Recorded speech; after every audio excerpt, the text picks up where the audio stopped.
Good morning students. आज मैं आपको डिस्कनेक्शन जो अपना टॉपिक चल रहा था यूनिट फर्स्ट, उसमें कीमो सेलेक्टिविटी एक टॉपिक है, उसके बारे में बताऊंगी। कीमो सेलेक्टिविटी होता क्या है? देखो, मान लो किसी कंपाउंड के ऊपर दो फंक्शनल ग्रुप हैं, ओके, लेकिन आपका जो रिएजेंट है वो सिर्फ किसी एक पर्टिकुलर फंक्शनल ग्रुप के साथ ही रिएक्ट करे, तो हम उसे बोलेंगे कि वो जो रिएजेंट है वो क्या है? कीमो सेलेक्टिव रिएजेंट है। और रिएक्शन कैसे हो जाएगी? Chemo selective reaction. तो कीमो सेलेक्टिविटी में क्या होता है कि जब हम एक ही ग्रुप को पर्टिकुलर रिएक्ट कराना चाहें, वैसा ही रिएजेंट लें जो सिर्फ उसके साथ रिएक्ट करे और दूसरे ग्रुप के साथ ना करे, ओके। तो chemo selectivity refers to the selective reactivity of one functional group in the presence of other functional group. एक फंक्शनल ग्रुप की सेलेक्टिव रिएक्टिविटी, एक फंक्शनल ग्रुप को आप रिएक्ट करा रहे हो in the presence of other functional group, जब दूसरा फंक्शनल ग्रुप भी प्रेजेंट है तो, और रिएक्ट सिर्फ एक ही करे, तो हम उसे बोल देंगे कीमो सेलेक्टिव या कीमो सेलेक्टिविटी हो जाएगा ये, ओके। जैसे देखो आप ये एग्जांपल, इसमें दो फंक्शनल ग्रुप हैं, एक है यहाँ पे कीटोन और एक है NO2, लेकिन जब हमने इसकी रिएक्शन NaBH4 सोडियम बोराहाइड्राइड के साथ कराई तो सिर्फ इसने किसके साथ रिएक्शन करी? कीटोन के साथ, और कीटोन को इसने रिड्यूस कर दिया किसमें?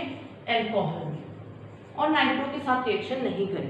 तो ये रिएक्शन हो गई कीमो सेलेक्टिव रिएक्शन, और NaBH4 हो गया is a chemo selective reagent जो सिर्फ एक ही पर्टिकुलर फंक्शनल ग्रुप के साथ रिएक्ट कर रहा है, दूसरे के साथ नहीं करेगा। ये ऐसी रिएक्शंस को हम बोलते हैं कीमो सेलेक्टिव रिएक्शंस, ओके। अब ये कीमो सेलेक्टिविटी जो है, इस पे एक थ्योरेटिकल क्वेश्चन आता है, तो इसमें कुछ गाइडलाइंस हैं कि कहाँ कहाँ हमें डिस्कनेक्शन में कीमो सेलेक्टिविटी की जरूरत पड़ती है, वो गाइडलाइंस पढ़ेंगे अपन। फर्स्ट गाइडलाइन है, with two functional group of unequal reactivity the more reactive can always be made to react alone. तो देखो, ये तो एक आसान बात है कि अगर मान लो दो फंक्शनल ग्रुप प्रेजेंट हैं किसी मॉलिक्यूल में, और एक फंक्शनल ग्रुप वैसे ही ज़्यादा रिएक्टिव है रिएजेंट की तरफ, तो वो ही रिएक्ट करेगा, दूसरा रिएक्ट नहीं करेगा, तो रिएक्शन अपने आप क्या हो जाएगी? कीमो सेलेक्टिव हो जाएगी। हमें फोर्सफुली रिएक्शन को नहीं कराना।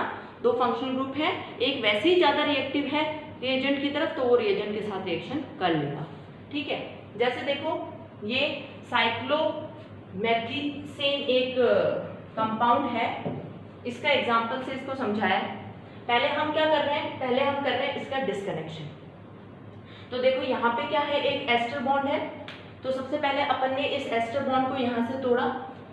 तो एस्टर बॉन्ड को आपको मैं पहले बता चुका, एस्टर को तोड़ते हैं तो ये तो बन जाएगा एसिड, ये वाला जो मॉलिक्यूल है ये बन गया एसिड, और जो बच जो गया वो क्या बन जाएगा? अल्कोहल, ये बन गया अल्कोहल। ये अपना पहला डिस्कनेक्शन हो गया, CO बॉन्ड एस्टर का टूटा। फिर अगली स्टेप में अपन ने क्या तोड़ा? ये जो ईथर बॉन्ड बनी हुई है इनके बीच में, इस ईथर बॉन्ड को तोड़ा, तो ये ईथर बॉन्ड यहाँ से टूट गया, तो ये तो इतना पार्ट तो बन गया अल्कोहल, यहाँ से लेकर यहाँ तक ये तो बन गया अल्कोहल। और ये जो बचा हुआ पार्ट है इसके ऊपर अपन ने Y लगा दिया, तो Y लगा के अपन यहाँ पे कोई हेलोजन लगा सकते हैं, और वो हेलोजन जैसे मान लो IBr, और वो हेलोजन जो है फिर ये इस पे अटैक करके, अगर वापस रिएक्शन होगी ना तो ये इस पे अटैक करके इस हेलोजन को हटा के वापस जुड़ जाएगा, न्यूक्लियोफिलिक सब्स्टिट्यूशन रिएक्शन हो जाएगी, ठीक है। ये इस पे अटैक करेगा और इसको हटा देगा, ठीक है। तो ये तो हुआ डिस्कनेक्शन। अब यहाँ पे कीमियो सेलेक्टिविटी कहाँ आई? देखो, जब हम इसका सिंथेसिस करेंगे तब हमें पता चलेगा कि इसमें कीमियो सेलेक्टिविटी कहाँ आ रही है। देखो, इसके सिंथेसिस में देखो आप, in alkaline medium when both are ionised, both कौन? बोथ ये जो बचे, क्योंकि अब हमें रिएक्शन कहाँ से चालू करनी है? हमें रिएक्शन यहाँ से चालू करनी है, इस ग्रुप से। भाई हम जब वापस फॉरवर्ड रिएक्शन लिखेंगे इस साइक्लोमेथिसेन की, ये तो डिस्कनेक्शन था, अब जब हम इसका सिंथेसिस लिखेंगे तो हम यहीं से तो चालू करेंगे। तो इसमें दोनों है, COH भी है और OH भी है। तो ये जो ग्रुप है जहाँ पे आपको लगा रहे थे I और Br, वो इसके साथ भी रिएक्ट कर सकता है और इसके साथ भी रिएक्शन कर सकता है। तो कैसे कीमियो सेलेक्टिव किया?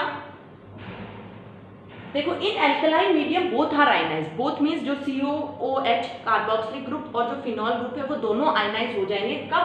जब हम एल्कलाइन मीडियम देंगे, कोई बेसिक मीडियम देंगे, क्योंकि बेसिक मीडियम जो है वो क्या करेगा, वो प्रोटॉन निकाल लेगा दोनों का, ठीक है, तो दोनों आयनाइज हो जाएंगे। तो यहां से तो बनेगा कार्बो ऑक्सिलेट और ये बन जाएगा फिनोलेट। The phenolate ion is much more reactive than carboxylate ion। अब देखो आप, ये कार्बोक्सिलेट आयन के कंपैरिजन में ये फिनोलेट आयन जो है ये ज्यादा रिएक्टिव होगा, क्योंकि आपको पता है कार्बोक्सिलेट आयन बहुत ज्यादा स्टेबल होता है, क्योंकि इसमें इक्विवेलेंट रेजोनेंस होता है। आपने प्रीवियस क्लास में पढ़ा था, एक जैसे रेजोनेटिंग स्ट्रक्चर्स जो होते हैं वो ज्यादा एनर्जी रिलीज करते हैं, तो इसमें इक्विवेलेंट रेजोनेंस होता है। तो यहाँ पे क्या होगा, ये तो क्योंकि स्टेबल है तो ये तो रिएक्ट करेगा नहीं, और ज्यादा जो रिएक्ट करेगा वो कौन सा करेगा, फिनोलेट आयन करेगा, ठीक है। तो हमने यहाँ पे रिएक्शन को कीमियो सेलेक्टिव कर दिया, कैसे, बेस के साथ रिएक्शन करा के, बेस के साथ रिएक्शन हुई तो दोनों आयनाइज हो गए। आयनाइज फॉर्म में जो फिनोलेट है वो ज्यादा रिएक्टिव है कार्बोक्सिलेट से। अब क्या होगा, अब वही से ये O- जो है यहाँ पे उसने देखो आयोडाइड लगा रखा है, तो आयोडाइड जब यहाँ पे आएगा तो ये दोनों जुड़ जाएंगे और यहाँ पे क्या बनेगा, ये बन जाएगा ये, और ये रह जाएगा CO2 माइनस, और यहाँ पे ये बन जाएगा ईथर। ये बन गया, ये अपना एसिड हो गया।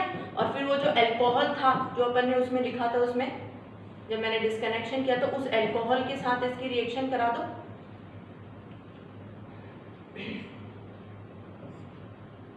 NR2 था यहाँ पे, इस अल्कोहल के साथ इसकी रिएक्शन करा दो तो एस्टर जो है वो वापस फॉर्म हो जाएगा, ठीक है। इस तरीके से रिएक्शन हो जाएगी। तो यहाँ पे अपने क्या काम आई, कीमियो सेलेक्टिविटी। गाइडलाइन फर्स्ट ये है कि अगर मोर रिएक्टिव ग्रुप है तो वो अपने आप रिएजेंट के साथ पहले रिएक्ट कर लेगा। जैसे कि फिनोलेट ज़्यादा रिएक्टिव था, इसने इस साइक्लोहेक्साइल आयोडाइड के साथ रिएक्शन कर ली, ओके।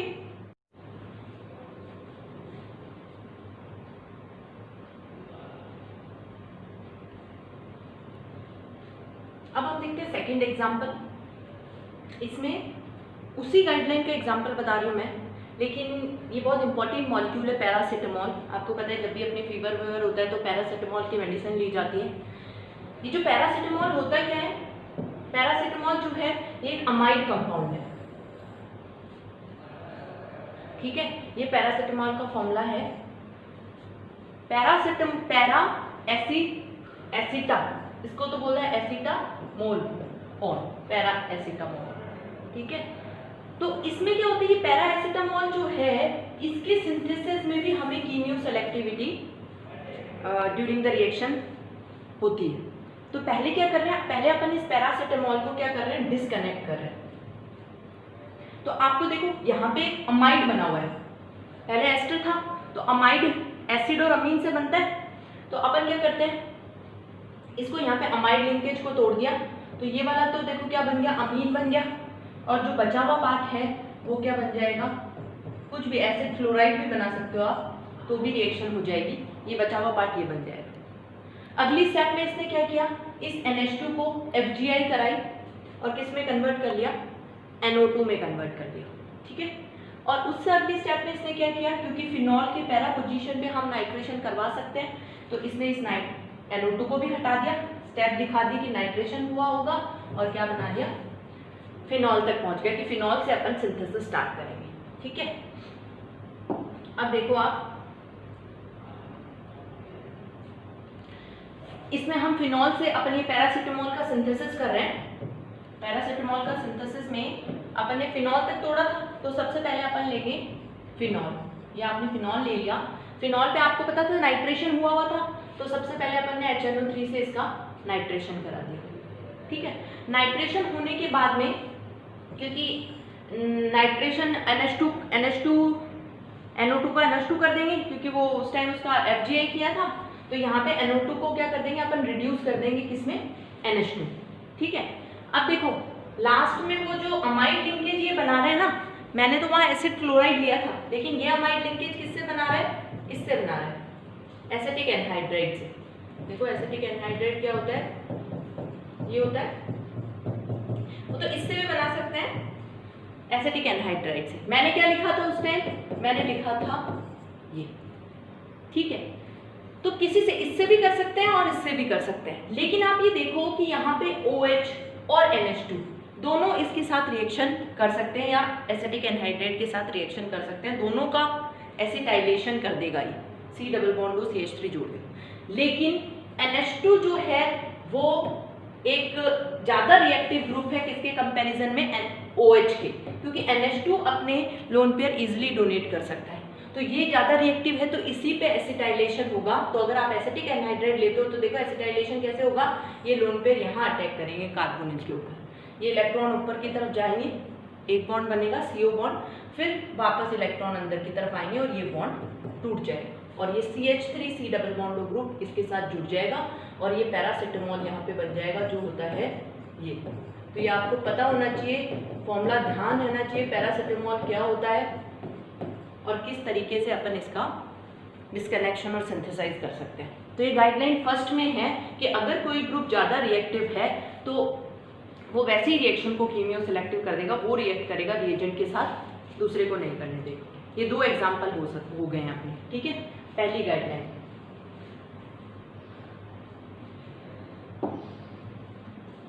अब अपन लेते हैं guideline second.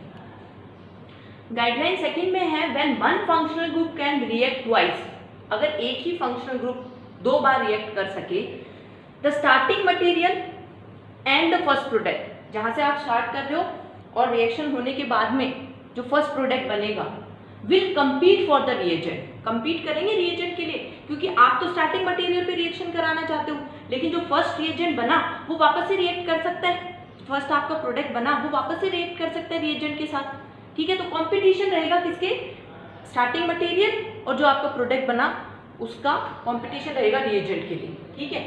The reaction will be successful only if the first product is less reactive than starting material. अब हम चाहते हैं कि सिर्फ स्टार्टिंग मटेरियल ही रिएक्ट करे, तो रिएक्शन सक्सेसफुल तभी होगी जब जो आपका फर्स्ट प्रोडक्ट है वो लेस रिएक्टिव हो किससे, स्टार्टिंग मटेरियल से, ठीक है। जैसे आप देखो यहाँ पे ये इसने एक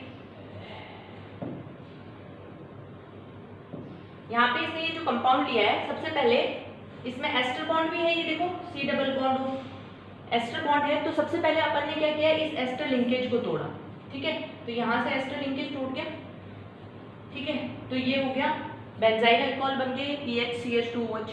और दूसरा जो है, जो ये आपका ये तो देखो अगर मैं सिंथोन बना के दिखाऊं तो इसके सिंथोन क्या बने होंगे, इसके ऊपर तो नेगेटिव आया होगा और यहाँ पे ये Cl और यहाँ आया होगा पॉजिटिव, तो इससे इसने ये वाला कंपाउंड बना दिया सिंथेटिक इक्विवेलेंट, और इससे बेंजाइल अल्कोहल बना दिया। तो ये क्या है, ये फॉस्जीन है, फॉस्जीन गैस होती है, कार्बोनिल और 2 Cl, क्या है ये फॉस्जीन है इस तरीके से। ये जो कंपाउंड है ये इसका फॉर्मूला ये, तो इसका जब हमने डिस्कनेक्शन किया तो एक तो बेंजाइल अल्कोहल बन गया, एक फॉस्जीन बन गया।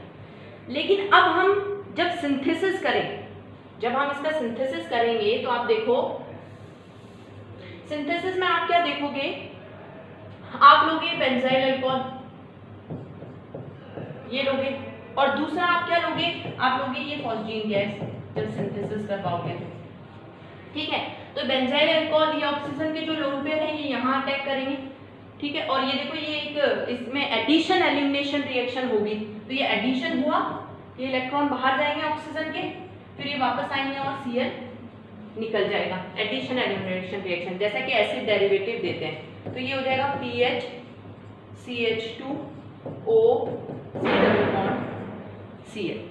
अब हम तो इतना ही प्रोडक्ट चाहते हैं, ठीक है, लेकिन ये जो प्रोडक्ट है ये भी तो वापस फिनॉल के साथ रिएक्ट कर सकते हैं, क्योंकि इसमें भी अभी कार्बोनिल है, लेकिन ये रिएक्ट नहीं करता, क्यों, क्योंकि ये लेस रिएक्टिव है किससे, स्टार्टिंग मटेरियल से, क्योंकि यहाँ पे क्या है, ये जो ऑक्सीजन जब आ जाता है तो ये रेजोनेंस करने लग जाता है, और रेजोनेंस जब करने लग जाएगा तो इस कार्बन की न्यूक्लियोफिलिसिटी क्या हो जाएगी, कम हो जाएगी, ये कार्बन इतना रिएक्टिव नहीं रहेगा जितना कि ये फॉस्जीन। तो बार बार ये जो मटेरियल है ना बेंजाइल अल्कोहल, ये फॉस्जीन पे ही अटैक करके इसको बनाएगा, फिर ये जो बेंजाइल अल्कोहल है वो प्रोडक्ट के साथ रिएक्ट नहीं करेगा, मतलब जो प्रोडक्ट है रिएक्शन सक्सेसफुल कब होगी, जब जो प्रोडक्ट है वो लेस रिएक्टिव हो किससे, स्टार्टिंग मटेरियल से। तो प्रोडक्ट लेस रिएक्टिव है, क्यों? क्योंकि प्रोडक्ट में कॉन्जुगेशन हो गया है, ठीक है। अगर प्रोडक्ट ज़्यादा रिएक्टिव होता तो फिर ये आगे रिएक्ट करने लग जाता वापस इससे, तो ये वाला कम बन पाता और ये और ज़्यादा आगे रिएक्शन, ये प्रोडक्ट हमें मिलता ही नहीं। तो दूसरा जो गाइडलाइन वो ये है कि जो आपका प्रोडक्ट हो, अगर मान लो कोई फंक्शनल ग्रुप 2 बार रिएक्ट कर सके तो रिएक्शन तभी सक्सेसफुल होगी जब आपका जो प्रोडक्ट हो वो लेस रिएक्टिव हो, किससे? स्टार्टिंग मटेरियल से, ठीक है।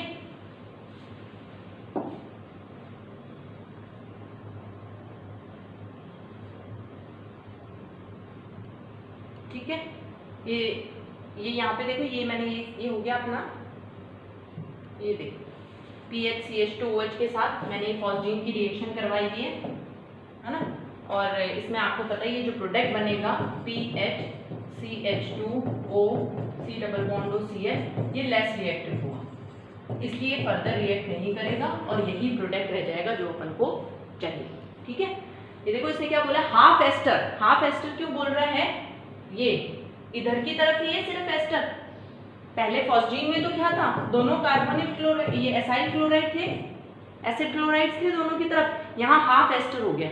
तो half ester are less reactive than double acids, इससे ये ज्यादा रिएक्टिव है, क्यों? Because of conjugation. Half ester, ये तो पूरा एस्टर होता है, देखो ये फुल एस्टर होता है, ये हाफ एस्टर जब दूसरी तरफ Cl, तो हाफ एस्टर्स लेस रिएक्टिव होते हैं किससे? डबल एसिड से, दोनों तरफ जब एसिडिक ग्रुप हो ClCl, ठीक है।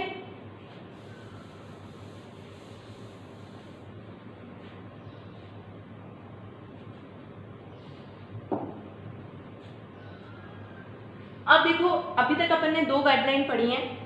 पहला अपन ने पढ़ा कि अगर ज्यादा रिएक्टिव ग्रुप है तो ऐसे रिएक्शन के साथ, रिएजेंट के साथ रिएक्ट करके रिएक्शन को केमियो सेलेक्टिव कर देगा। दूसरा अपन ने पढ़ा कि अगर कोई फंक्शनल ग्रुप 2 बार रिएक्ट कर सकता है तो होना क्या चाहिए कि जो आपका प्रोडक्ट हो वो क्या होना चाहिए? लेस रिएक्टिव होना चाहिए, किससे? स्टार्टिंग मटेरियल से, तो रिएक्शन सक्सेसफुल हो जाएगी, ठीक है। क्योंकि हमें तो एक ही बार रिएक्ट करके प्रोडक्ट चाहिए, ठीक है। तो हम चाहते हैं कि जो आपका प्रोडक्ट हो वो लेस रिएक्टिव हो, किससे? स्टार्टिंग मटेरियल से।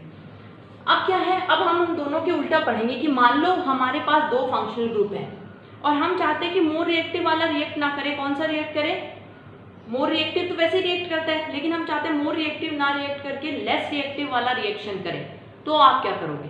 तो अपन क्या करते हैं इस केस में, मोर रिएक्टिव जो ग्रुप है उसको, क्योंकि हमें रिएक्ट नहीं कराना, उसको हम प्रोटेक्ट कर देते हैं, किसी दूसरे ग्रुप के साथ जोड़ देते हैं, तो फिर वो रिएक्शन ना करके लेस रिएक्टिव वाला रिएक्ट कर लेता है। जैसे देखो, if we want to react the less reactive group, अगर हम चाहते हैं कि लेस रिएक्टिव ग्रुप रिएक्ट करे, then more reactive group must be protected. तो आप मोर रिएक्टिव ग्रुप को किसी चीज से प्रोटेक्ट कर दो, किसी की रिएक्शन करा के कोई दूसरा मॉलिक्यूल उसके साथ जोड़ दो। जैसे देखो ये यहाँ पे आपको पता है कि एक NH2 ग्रुप ज्यादा रिएक्टिव होता है C डबल बॉन्ड OH से। अब अपन क्या करते हैं, पहले हमें चाहिए कि रिएक्ट कौन करे? C double bond OH। तो अपन क्या करते हैं, पहले NH2 जो कि मोर रिएक्टिव है इसको प्रोटेक्ट कर देंगे बेंजाइलऑक्सी कार्बोनिल क्लोराइड। ये देखो ये बेंजाइल ग्रुप है, ये बेंजाइलऑक्सी हो गया, यहाँ तक benzyloxy carbonyl chloride PHCH2O C double bond Cl। इसके साथ अपन इसको रिएक्ट कराएंगे, किसको? NH2 को, ताकि ये प्रोटेक्ट हो जाए। ये देखो यहाँ पे इसमें HCl निकल जाएगा, ये Cl और एक इसका H, तो ये जुड़ जाएगा और सिर्फ फ्री क्या रह जाएगा? C double bond OH। तो carboxylic group is free to react, ठीक है। तो अगर आप लेस रिएक्टिव ग्रुप को रिएक्ट कराना चाहते हो तो मोर रिएक्टिव जो ग्रुप है उस मॉलिक्यूल में उसको किसी चीज से प्रोटेक्ट कर दो ताकि लेस रिएक्टिव वाला रिएक्ट कर सके, ठीक है। इसी गाइडलाइन में देखो ये अपनी 3rd गाइडलाइन हो गई है। उसी तरीके से जैसे ये तो मैंने अपना उसी का ही देखो, अपन ने पढ़ा 2nd गाइडलाइन में अपन ने पढ़ा कि स्टार्टिंग मटेरियल जो होना चाहिए वो क्या होना चाहिए? ज्यादा रिएक्टिव होना चाहिए, किससे? प्रोडक्ट से, ठीक है। लेकिन अगर मान लो if the product is more, अगर मान लो प्रोडक्ट ज्यादा रिएक्टिव हो जाए, किससे? स्टार्टिंग मटेरियल से, लेकिन हम तो चाहते ही नहीं कि प्रोडक्ट और रिएक्ट करे, ठीक है। लेकिन अगर प्रोडक्ट ज्यादा रिएक्टिव हो, किससे? स्टार्टिंग मटेरियल से, then we must block the unwanted reaction with a protecting group. तो भी हम ताकि प्रोडक्ट रिएक्ट ना करे, हमें उस प्रोडक्ट को किसी मॉलिक्यूल से प्रोटेक्ट करना पड़ेगा ताकि वो फर्दर रिएक्ट ना करे। ठीक है, तो ये जो तीसरी वाली जो गाइडलाइन है वो पहली वाली दोनों गाइडलाइंस के अपोजिट है कि लेस रिएक्टिव को अगर आप कराना चाहते हो तो कैसे कराओगे, मोर रिएक्टिव को प्रोटेक्ट कर दो। अगर प्रोडक्ट ज़्यादा रिएक्टिव हो जाए तो आप क्या करोगे, प्रोडक्ट अगर ज़्यादा रिएक्टिव हो जाता है किससे, स्टार्टिंग मटेरियल से, तो हमें प्रोडक्ट को भी ऐसे ग्रुप के साथ जोड़ना पड़ेगा जो उसको प्रोटेक्ट करके रखे, ज़्यादा रिएक्ट ना करने दें। देखो द सिंथेसिस ऑफ, यहाँ पे आपको सिंथेसिस बता रखा है किसका, थायोल का, RSH का। ठीक है, bye direct alkylation of H2S, H2S से अगर हम डायरेक्ट एल्काइलेशन करें, ठीक है, is not a good reaction as the product is at least as reactive as the starting material. ठीक है, देखो आपने लिया H2S, H2S में आपने दिया बेस, बेस देंगे तो प्रोटॉन निकल जाएगा। ठीक है, HS माइनस बन गया। अब इसका एल्काइलेशन करा रहे हैं तो एक R अपन को यहीं तक चाहिए था, थायोल तक, लेकिन क्या है, अब ये जो प्रोडक्ट है, हमें तो ये प्रोडक्ट ही चाहिए था, लेकिन अब ये प्रोडक्ट क्या है, ये और रिएक्टिव है। ये वापस से जो वो बेस पड़ा हुआ है, जो वो बेस रिएक्शन के अंदर है, उस बेस के साथ वापस रिएक्ट करके RS माइनस बना लेगा और RBr के साथ वापस रिएक्शन करके 2 बार एल्काइलेशन कर लेगा। और हम चाहते ही नहीं है कि 2 बार एल्काइलेशन हो, हमें सिर्फ थायोल यहाँ तक चाहिए था, लेकिन रिएक्शन यहाँ रुकती नहीं है, जो बेस पड़ा रहता है उसके साथ वापस रिएक्ट करता है और वापस अपना एल्काइलेशन करके RSR बन जाता है। ठीक है, तो प्रोडक्ट जो है, जो प्रोडक्ट बना वो ज़्यादा रिएक्टिव हो गया स्टार्टिंग मटेरियल से और आगे रिएक्शन करने लग गया। ठीक है, तो अपन इस रिएक्शन, अपन चाहते हैं कि थायोल ही बने, तो उसके लिए अपन क्या करेंगे, थायोयूरिया, ये है थायोयूरिया। देखो यूरिया आपको पता है ये होती है, ये यूरिया होती है। थायोयूरिया अगर है तो इस O की जगह क्या आ जाएगा, S आ जाएगा। तो इस रिएक्शन को कराने के लिए अपन क्या करते हैं, इसमें अपन लेते हैं थायोयूरिया, ये कंपाउंड, ये थायोयूरिया। थायोयूरिया का जब हम एल्काइलेशन कराते हैं एल्काइल हैलाइड के साथ, तो क्या होता है, ये जो सल्फर के लोन पेयर है ये इस R को अपने साथ अटैच कर देते हैं, ये R यहाँ पे अटैच होगा। ठीक है, और फिर आप क्या करें, ये मतलब ये एक प्रोटेक्शन हो गई। ठीक है, R को जोड़ भी दिया और अब S के साथ कुछ और जुड़ भी नहीं पाएगा यहाँ। अब उसका आप क्या करा दो, हाइड्रोलाइसिस करा दो। हाइड्रोलाइसिस कराओगे तो ये जो आपको यूरिया है ये मिल जाएगी और ये थाइऑल जो है वो निकल के आ जाएगा। ठीक है, ये समझ में आया। तो अगर आप इसमें अपन ने ये एक एग्जांपल देखा है जिसमें जो प्रोडक्ट था वो ज़्यादा रिएक्टिव हो रहा था स्टार्टिंग मटेरियल से, तो अपन ने एक ऐसा मॉलिक्यूल लिया जो जब रिएक्ट करे, जैसे RBr के साथ रिएक्ट करा, तो ये जो थायो यूरोनियम सॉल्ट बना, ये सॉल्ट अब और रिएक्टिव नहीं है, अब वापस रिएक्ट नहीं करेगा ये RBr के साथ, क्योंकि अब S वापस रिएक्ट नहीं करेगा। तो फिर अब आप इसका हाइड्रोलाइसिस करा दो, ये यूरिया निकल जाएगा और हमें थायोल मिल जाएगा। देखो इसका एक एग्जाम्पल भी आया हुआ है, ये इंपॉर्टेंट है, एग्जाम में आया हुआ है ये एग्जाम्पल, कैप्टोडायअमीन। ठीक है, इसमें ये थायोयूरिया मेथड आपको काम में लिया गया है। देखो इसमें ये कैप्टोडायअमीन का ये फॉर्मूला है। ठीक है, इसमें सबसे पहले इन्होंने यहाँ पे कार्बन सल्फर बॉन्ड को तोड़ा है। ठीक है, तो इसमें देखो यहाँ पे तो SH आ गया, वही आप कह सकते हो थाइऑल। ये पीछे वाले ग्रुप को आप क्या मान लो, पूरा अगर R मान ले तो RSH ही तो हो गया, है ना। और ये जो बचा हुआ पार्ट था इतना, इस पे इसने Cl लगा दिया ताकि HCl होके रिएक्शन वापस हो जाए। ठीक है, अब क्या है, ये थाइऑल, हम ये मान रहे हैं थाइऑल। अभी हमने देखा कि थाइऑल, अभी मैंने पीछे बताया था, थायोयूरिया मेथड से बना था। ठीक है, और थायोयूरिया मेथड से कैसे बना था, देखो सल्फर ही तो जुड़ा था, ये R तो कहाँ से आया था, RBr से आया था। आपको ध्यान है, अभी अपन ने पीछे देखा था RBr अपन ने लिया था, तो वो R उस थायोयूरिया वाले सल्फर के साथ जुड़ गया था, है ना। तो अपन क्या करेंगे, क्योंकि हमें पीछे तक तोड़ना है, इस 12 को यहाँ इस थाइऑल को ले लिया, अब हम इसे और तोड़ रहे हैं, ये तो पहली स्टेप है, और तोड़ रहे हैं। तो इसने क्या किया, इसने यहाँ पे लगा दिया Cl, कि ये जो R ग्रुप है इस पे अपन लगा देते हैं Cl, है ना, क्योंकि देखो थाईयूरिया मेथड जब वापस आएंगे तो इसकी रिएक्शन फिर अपन किससे करा देंगे, थाईयूरिया से करा देंगे। तो थाईयूरिया ये जोड़ देगा इसके साथ, इस R को सल्फर के साथ जोड़ देगा, इसे आप ये मान सकते हो कि ये वो R है और ये Br है, ये RBr इसके साथ रिएक्शन करेगा तो ये पूरा R ग्रुप, ये देखो ये R ग्रुप है पूरा, और ये Br ना मान के आप एकदम सिमिलरिटी रखो तो Cl मान लो। इसीलिए इसने अल्काइल हैलाइड बनाया इसको कि फिर थाईयूरिया से जुड़ के 12 को बना ले। तो यहाँ बैक चला गया क्योंकि अल्काइल हैलाइड तो रिएक्शन कर रहा था थाईयूरिया के साथ। तो ये जो स्टेप है ये समझना, यही वो मेजर स्टेप है। यहाँ पे इसने Cl जोड़ दिया इस SH को हटा के, ठीक है। फिर पीछे की तरफ आप देखो Cl को हटा के इसने क्या किया है, यहाँ पे OH जोड़ दिया है, क्योंकि आपको पता है कि अपन यहाँ से वापस आ सकते हैं, SOCl2 के साथ रिएक्शन करा दो तो OH की जगह Cl आ जाता है, ठीक है। OH फिर FgI कराएं तो FgI से OH का क्या बन जाता है, कीटोन बन जाता है, ठीक है। मतलब अपन ने अल्कोहल को कीटोन में कर लिया। और फिर और पीछे गए, यहाँ पे इसने ये देखो ब्यूटाइल, इसने ये वाली, हाँ ये आप करा सकते हो इसके ऊपर। तो ये फ्रिडल-क्राफ्ट रिएक्शन से आराम से हो सकता है, फ्रिडल-क्राफ्ट असाइलेशन है ये। तो यहाँ पे इसने इसको भी ब्रेक डाउन कर दिया और फिर लास्ट में इस ब्यूटाइल ग्रुप को भी हटा दिया। यहाँ पे ब्यूटाइल क्लोराइड मान लो और ये रह गया PHSH, फिनाइल की मतलब बेंजीन रूम के ऊपर क्या लगा हुआ है, SH, जो आराम से रिएक्शन करके HCl निकल जाएगा और ये वापस बन जाएगा। अब आप देखो ये तो हुआ इसका डिस्कनेक्शन। अब आप इसका सिंथेसिस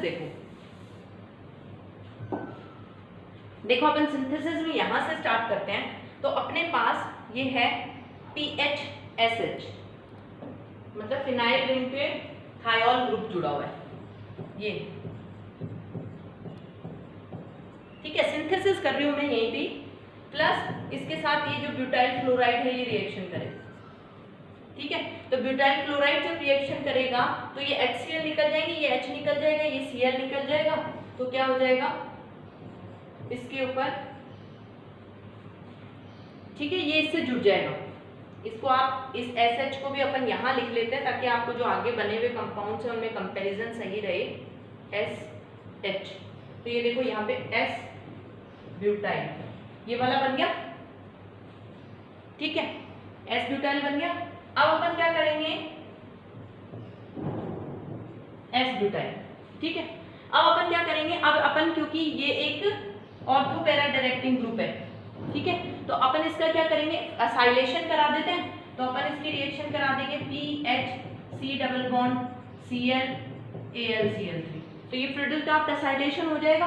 तो ये जो ग्रुप है ये इसकी पैरा पोजीशन पे जाके जुड़ जाएगा, ये 15 नंबर कंपाउंड बन जाएगा, ठीक है। अब FgI कराने के लिए आप क्या करो, इस कंपाउंड की इसकी रिएक्शन करा दो किसके साथ, NaBH4 के साथ। तो NaBH4 क्या करता है, कीटोन जो होता है उसको रिड्यूस कर देता है अल्कोहल में। तो अब यहाँ पहुंचे, अल्कोहल से आप पीछे और जाना चाहते हो तो इसकी रिएक्शन थायोनिल क्लोराइड के साथ करा दो SOCl2 के साथ। तो OH की जगह क्या आ जाएगा, Cl आ जाएगा, ठीक है। अब देखो अपन यहाँ से इस 12th कंपाउंड पे पहुंचना चाहते हैं। 12th कंपाउंड क्या है, ये S ब्यूटाइल और यहाँ PH और यहाँ SH। इस पे ऊपर कैसे पहुंचेंगे, देखो इसकी रिएक्शन हम कराएंगे किसके साथ, थायोयूरिया के साथ, ठीक है। तो थायोयूरिया के साथ जब अपन रिएक्शन कराएंगे तो ये जो ग्रुप है ये पूरा इसके साथ जुड़ जाएगा, ये कार्बन PH और ये बेंजीन रिंग और ये ब्यूटाइल S थायोयूरिया के साथ जुड़ जाएगा जब हम अपन इसकी रिएक्शन इसके साथ करें। और फिर आपको मैंने बता रखा है उसमें कि आप इसका हाइड्रोलाइसिस करा दो H2O OH- के साथ। तो क्या हो जाएगा, ये तो निकल जाएगा किसकी फॉर्म में, यूरिया की फॉर्म में। ये तो निकल जाएगा ऐसे NH2C NH2 डबल बॉन्ड हो, इसका तो हाइड्रोलाइसिस हो जाएगा। और जो बची हुई चीज है वो क्या बच जाए, जो बचा हुआ है वो क्या बच जाएगा, वो ये बच जाएगा, देखो S के साथ हाइड्रोजन लगा हुआ और ये हमें मिल जाएगा। और फिर इसकी रिएक्शन आप क्या करो, वापस उस क्लोराइड कंटेनिंग कंपाउंड के साथ करा दोगे तो HCl निकल जाएगा और ये कैप्टोडायमीन लग जाएगा। तो मेंस ये एग्जांपल कीमियो सेलेक्टिविटी के लिए है, वो यहाँ पे अपन कीमियो सेलेक्टिविटी कर रहे हैं, है ना। क्योंकि अगर हम यहाँ पे मान लो वही रिएक्शन करवाते, इसका अगर थायोल के साथ रिएक्शन RSH,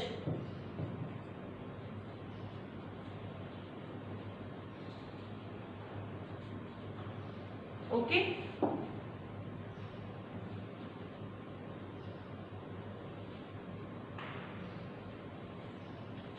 अब देखो आप गाइडलाइन 4, तो गाइडलाइन 3 में अपन ने दोनों चीजें पढ़ ली हैं कि लेस रिएक्टिव को कैसे रिएक्ट कराएंगे, हम लेस रिएक्टिव को रिएक्ट कराने के लिए मोर रिएक्टिव को प्रोटेक्ट कर देंगे, ठीक है।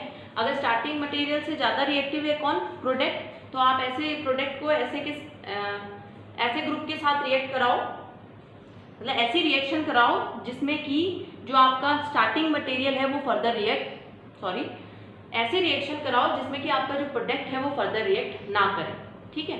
तो अब अपन पढ़ते हैं गाइडलाइन 4। गाइडलाइन 4 में देखो, one of the two identical group में react if the product is less reactive than starting material. ये बोल रहा है कि आपके पास दो आइडेंटिकल ग्रुप्स लगे हुए हैं एक ही कंपाउंड के ऊपर, जैसे इसने देखो यहाँ पे डायनाइट्रोबेंजीन लिया हुआ है, ठीक है, और हम चाहते हैं कि एक ही रिएक्ट करें इनमें से। वो तब पॉसिबल है जब जो आपका प्रोडक्ट बने वो लेस रिएक्टिव हो, किससे, स्टार्टिंग मटेरियल से। देखो, पार्शियल रिडक्शन ऑफ मेटा डायनाइट्रोबेंजीन, ये इसने इसका एग्जांपल लिया है। Reduction involve acceptance of electron. Reduction में होता क्या है, कोई चीज रिड्यूस होती है तो इलेक्ट्रॉन लेती है फ्रॉम द रिड्यूसिंग एजेंट। तो आप ही देखो, सबसे पहले तो ये नाइट्रो था, इसका नाइट्रेशन कराया तो मेटा पोजीशन पे NO2 आ गया। अब हम चाहते हैं कि एक ही ग्रुप रिड्यूस हो, तो ये आपने एक सोडियम हाइड्रोजन सल्फाइड करके एक रिएजेंट लिया है जिसने सिर्फ एक को रिड्यूस किया है। अब ये और रिड्यूस नहीं होता, क्यों, क्योंकि क्या होता है कि यहाँ पे तो क्या था, क्योंकि दोनों विड्रॉइंग ग्रुप है तो आराम से इलेक्ट्रॉन को ले सकते थे, लेकिन यहाँ एक रिलीजिंग ग्रुप आ गया, तो ये इतना ज्यादा इलेक्ट्रॉन को एक्सेप्ट करने वाला मॉलिक्यूल नहीं है और ये वाला ग्रुप रिड्यूस नहीं हो पाएगा। ये देखो, reduction involve acceptance, the product has only one electron withdrawing nitro group, so is reduce more slowly than the starting material, ठीक है। इसलिए अगर आपके कोई भी दो NO2 ग्रुप हैं और आप चाहते हो कि एक ही रिड्यूस हो, तो अपन क्या कर सकते हैं, सोडियम हाइड्रोजन सल्फाइड से उसकी रिएक्शन करवा सकते हैं। ये अपनी गाइडलाइन 4 है। दो identical group may react if the product is less reactive than starting material। तो अगर आप एक को ही रिएक्शन करवाना चाहते हो, दोनों को नहीं करवाना चाहते, तो आपका जो प्रोडक्ट बनना चाहिए वो लेस रिएक्टिव होना चाहिए स्टार्टिंग मटेरियल से, क्योंकि अगर प्रोडक्ट ज्यादा रिएक्टिव होगा तो फिर दूसरा भी रिड्यूस हो जाएगा। तो प्रोडक्ट जो है वो क्या होना चाहिए, लेस रिएक्टिव होना चाहिए, ठीक है, जब दो आइडेंटिकल ग्रुप में से एक को रिड्यूस करवाना। ये आपको ध्यान रखना है, सोडियम हाइड्रोजन सल्फाइड से जब दो नाइट्रो ग्रुप होते हैं तो एक NH2 में चेंज हो जाता है। अब आप देखो, इसी के ऊपर ये एग्जांपल इसने डिस्कनेक्शन लिया है, डाई लिए, सॉल्युबल डाई, ये एग्जांपल है गाइडलाइन 4 का। इसमें देखो, सबसे पहले तो यहाँ पे आपने डायएजो कपलिंग पढ़ी हुई होगी, तो इसने इसको तोड़ दिया यहाँ से, है ना, तो ये नेफ्थॉल बन गया, ठीक है, ये बीटा नेफ्थॉल बन गया, ये नेफ्थॉल बन गया अपने पास कंपाउंड बीटा नेफ्थॉल, और दूसरा ये बन गया N2+ diazonium salt, meta nitro diazonium salt, ठीक है, क्योंकि डायएजोनियम सॉल्ट के साथ कपलिंग होके वापस आ जाएगी रिएक्शन। फिर इसके बाद में आप देखो यहाँ पे, क्योंकि आपको पता है कि जो बीटा नेफ्थॉल है वो इलेक्ट्रोफिलिक सब्स्टिट्यूशन रिएक्शन देता है, तो ये अपनी इस पोजीशन पे ही सब्स्टिट्यूशन करवाता है, तो यहाँ पे इसने इसको हटा दिया और ये क्या बन गया, सिर्फ बीटा नेफ्थॉल। लेकिन ये जो डायएजोनियम सॉल्ट है ना, यहाँ पे अपना वो कॉन्सेप्ट आएगा। आप डायएजोनियम सॉल्ट, आपको पता है, मैंने बताया हुआ है, NH2 को HNO2 के साथ जब आप रिएक्शन कराते हो तो N2+ बनता है, तो अपन पीछे NH2 और ये ले जा सकते हैं। अब देखो, इसमें दोनों मेटा पे लगे हुए, एक NH2 है एक NO2 है, तो अपन और पीछे जा सकते हैं ना, कि ये भी तो ये पॉसिबिलिटी हुई होगी, क्योंकि NH2 तो कभी भी अपने मेटा पे नहीं लगाएगा NO2 को, ठीक है। तो और NO2 जो है, अमीनेशन अपन ज्यादातर करते नहीं है, तो इसमें पीछे क्या रहा होगा कि ये स्टेप हुई होगी कि दोनों NO2 हों, और उससे पीछे क्या रहा होगा कि सिर्फ नाइट्रोबेंजीन हो, तो अपन कर सकते हैं ना। देखो इसको, ये नाइट्रोबेंजीन आपने लिया, इसका नाइट्रेशन कराओगे तो मेटा पोजीशन पे नाइट्रो लग जाएगा। फिर अब अपन को वो रिएक्शन ध्यान रखनी है, NaHS, सोडियम हाइड्रोजन सल्फाइड सिर्फ एक के साथ रिएक्शन करता है, तो एक को उसने NH2 में कन्वर्ट कर दिया। जिसको NH2 में कन्वर्ट किया उसकी रिएक्शन हम HNO2 से साथ करा देंगे तो डायजोनियम बन जाएगा। और ये जो डायजोनियम सॉल्ट है ये इस बीटा नेफ्थॉल जो है इसके साथ रिएक्शन करेगा। डायजोनियम की रिएक्शन आपको आनी चाहिए। देखो यहाँ पे रिएक्शन कैसे होती है, जैसे मैं ऐसे ही आपको बताती हूँ, एक फिनॉल के कंपाउंड में, उससे आपको समझ में आ जाएगी।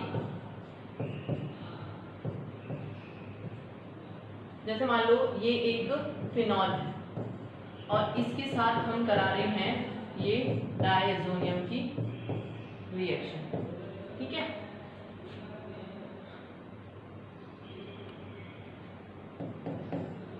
ठीक है, अब आप यहाँ से लोन पेयर इधर गए, ठीक है, फिर ये इधर गया, फिर ये इधर गया, तो बॉन्डिंग किस तरीके से हो गई, यहाँ हो गया डबल बॉन्ड OH+, ये बॉन्ड इधर गया, ये यहाँ पे गया, तो ये इससे जुड़ेगा जब जाके इलेक्ट्रॉन, तो इसको आगे खिसका देंगे और ये इस तरह से, ठीक है। फिर क्या होगा, यहाँ पे जहाँ पे वो जुड़ता है वहाँ पे एक हाइड्रोजन है, एक बॉन्ड देखो ये वाली मैं लगाना भूल गई, ये यहीं रह गई क्योंकि हिली तो सिर्फ नीचे वाली है।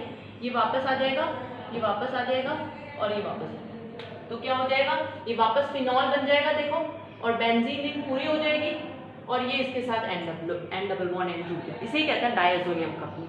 सेम इसी तरीके से बीटा नेफ्थॉल करेगा, ये अपने लोन पेयर इस तरह से अंदर भेजेगा, ये देखो, और बेंजीन का ये बॉन्ड इधर शिफ्ट होगा और N2 के साथ जुड़ जाएगा और ये डायजोनियम कपलिंग हो जाएगी। तो यहाँ पे अपन ने ये देखा था कि अगर 2 आइडेंटिकल ग्रुप हो तो हम चाहते हैं कि एक ही रिएक्ट करे, वो सक्सेसफुल तभी होगा जब जो प्रोडक्ट हो वो लेस रिएक्टिव हो किससे, स्टार्टिंग मटेरियल से। और ये भी पता चला कि जो दो नाइट्रो ग्रुप होते हैं तो हम सोडियम नाइट्रोजन सल्फाइड के साथ जब रिएक्शन कराते हैं तो एक रिड्यूस हो जाता है NH2, ठीक है।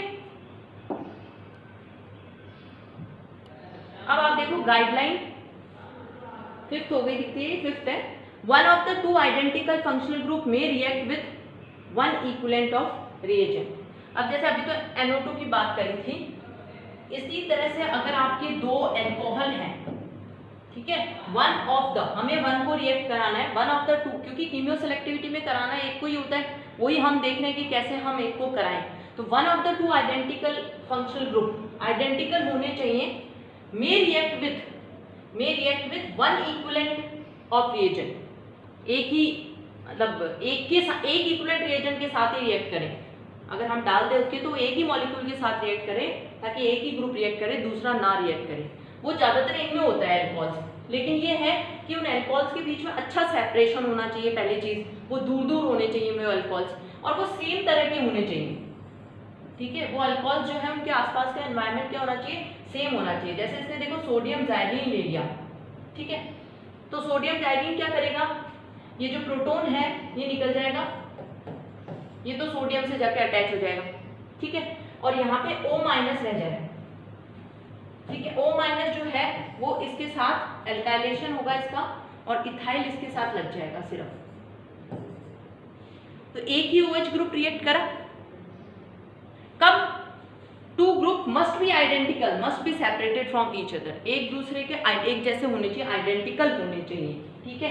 तो OH को भी आप सोडियम ज़ाइलीन से आयनाइज करा के और फिर एक ही ग्रुप का इथाइलेशन अपन करवा सकते हैं अगर अपन को कहीं जरूरत पड़ती है तो। लेकिन देखो when 2 groups are nearly but not quite identical, एक जैसे ना हो, लगता है जैसे आइडेंटिकल है लेकिन एक जैसे आइडेंटिकल ना हो, तो फिर ये अटेम्प्ट फेल हो जाते हैं। जैसे देखो यहाँ पे ये जो OH है, इस OH की इधर की तरफ मिथाइल है और इधर की तरफ एक CH2 आप कह सकते हो प्रोपाइल ग्रुप की चेन है। यहाँ देखो यहाँ इथाइल है, तो ये एकदम आइडेंटिकल नहीं है, उसकी तरह नहीं है। जो पहले वाला अपन ने एग्जाम्पल लिया था ये उसकी तरह नहीं है। ये देखो ये वाला जो एग्जाम्पल था ये इसमें एकदम आइडेंटिकल थी, इधर की तरफ 2 इथाइल ग्रुप थे इस OH के, इस OH के अगर अपन देखें तो देखो 1 2 3 प्रोपाइल ग्रुप है, इधर भी OH के लिए 1 2 3 प्रोपाइल ग्रुप है और लास्ट में है ये टर्मिनल OH, तो एकदम एक जैसे हैं। अगर एक जैसे होंगे तभी ऐसा होगा, एक जैसे होने चाहिए और सेपरेटेड होने चाहिए। लेकिन अगर एक जैसे ना हो पूरा तो फिर ऐसा नहीं होगा कि एक इक्विवेलेंट के साथ रिएक्ट करें। ऐसे ही देखो ये वाले भी दो, इनमें भी डिफरेंस है। ये तो पैरा OH हो गया और ये क्या हो गया, मेटा OH। तो ये भी फिर एक जैसे नहीं होने के कारण रिएक्शन नहीं दिखाएंगे, नहीं हो पाएगी। ठीक है, उसके बाद में एक और है अपना, A more reliable method with two identical functional group is to use derivative which can react once only। ये बहुत अच्छा मेथड है। इसमें देखो जैसे मान लो ये अपने पास एसिड है, डाइकार्बोक्सिलिक एसिड है, सक्सिनिक एसिड है ये, ठीक है, और अपन चाहते हैं कि एक ही COH ग्रुप रिएक्ट करे। ठीक है, तो इसका बहुत अच्छा मेथड है कि आप क्या करो, इसका एनहाइड्रेट बना दो। सबसे पहले एनहाइड्रेट कैसे बनाओगे, इसमें से आप H2O निकालो। ठीक है, तो H2O देखो जैसे ही H2O निकलेगा ये C double bond OH, C double bond OH, तो H2O ये निकल जाएगा तो एक ऑक्सीजन कॉमन रह जाएगा, ये एनहाइड्रेट बन गया। ठीक है, अब क्या करो, अब इस एनहाइड्रेट की अपन इसके साथ रिएक्शन कराएंगे मिथाइल अल्कोहल के साथ। तो ये लोन पेयर यहाँ अटैक करेंगे, यहाँ अटैक करेंगे तो देखो इधर चला जाएगा, फिर ये वापस आएंगे ऑक्सीजन के इलेक्ट्रॉन और ये बॉन्ड टूट जाएगा। तो इधर देखो क्या लग जाएगा, OMe लग जाएगा इस कार्बोनिल के साथ और ये एसिड रह गया। अगर हम डायरेक्ट इसके साथ कराते तो दोनों का एस्टर बन जाता, लेकिन पहले एनहाइड्रेट बनाया और फिर करवाया ना MeOH के साथ रिएक्शन।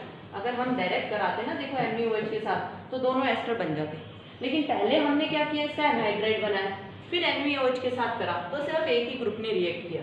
अब आप SOCl लेके और इसका एसिड का तो एक आगे रिएक्शन बताइए, OH की जगह Cl भी लगा सकते। तो ये बोल रहे हैं कि अगर आप एसिड के केस में एक को ही रिएक्ट कराना चाहते हो तो आप एनहाइड्रेट बनाओ और फिर एनहाइड्रेट के साथ रिएक्ट कराओ, तब एक ही ग्रुप रिएक्ट करता है। तो ये कीमो सेलेक्टिविटी के कुछ केसेस हैं, इस पे थ्योरेटिकल क्वेश्चन आता है, तो आपको ये गाइडलाइन और पैरासिटामोल और कैप्टोडायामीन ये कुछ एग्जांपल्स हैं, ये इंपॉर्टेंट है, इनको ध्यान रखो। Thank you.